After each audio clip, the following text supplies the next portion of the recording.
Have you ever looked back at your old journal entries and thought, who the hell wrote this? That was me last week, flipping through beliefs I once held so tightly they shaped my entire life. The funny thing about growth, it requires you to admit you were wrong. Today, I'm getting uncomfortably honest about the beliefs I've had to let go of. Not because they were bad necessarily, but because they were keeping me stuck. I no longer believe that hustle culture equals success. Remember when Gary Vee told us to rise and grind at 4 a.m.?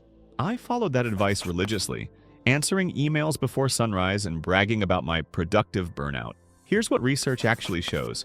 Stanford researcher Alex Soo-Jung Kim Pong found most people can only sustain about 4 hours of deep creative work daily. The world's most accomplished scientists, Darwin, Einstein, rarely worked more than this. They weren't grinding 80-hour weeks. They were taking walks, napping, and letting their minds wander.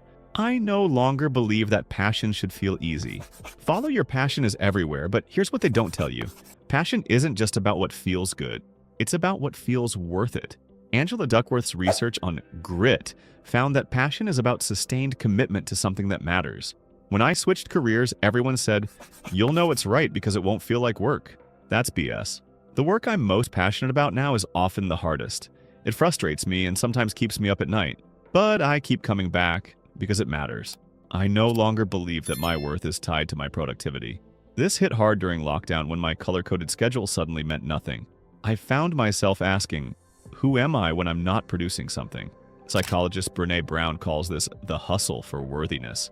Americans work 400 hours more per year than the average European. We've turned busy into a status symbol.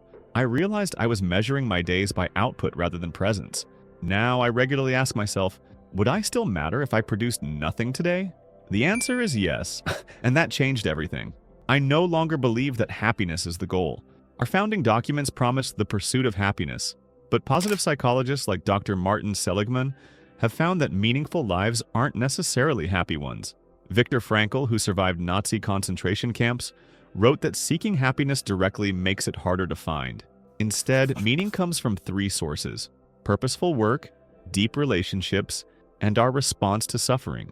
Some of my most growth-filled periods were deeply unhappy. Now I aim for meaning first, knowing happiness will come and go like weather. Letting go of beliefs isn't failure, it's evolution. What beliefs have you outgrown? Drop them in the comments. Sometimes the most powerful question isn't, what do I believe? But what am I ready to unlearn? See you in the next one.